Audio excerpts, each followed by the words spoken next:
C Joseph Vijay எனும் நான்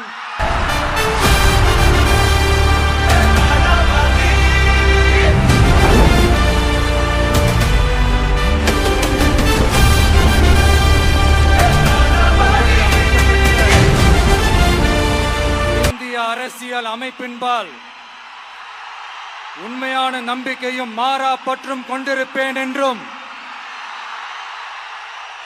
இந்திய நாட்டின் ஒப்பில்லாத முழு முதல் ஆட்சியையும் ஒருமையையும் நிலை நிறுத்துவேன் என்றும் தமிழ்நாட்டு அரசின் முதலமைச்சராக உண்மையாகவும் உளச்சான்றின்படியும் என் கடமைகளை நிறைவேற்றுவேன் என்றும் அரசியல் அமைப்பிற்கும் சட்டத்திற்கும் இணங்க அச்சமும் ஒருதலை சார்பும் இன்றி விருப்பு வெறுப்பை விலக்கி பலதரப்பட்ட மக்கள் அனைவருக்கும் நேர்மையானதை செய்வேன் என்றும் ஆண்டவன் மீது ஆணையிட்டு உறுதிமொழிகிறேன்.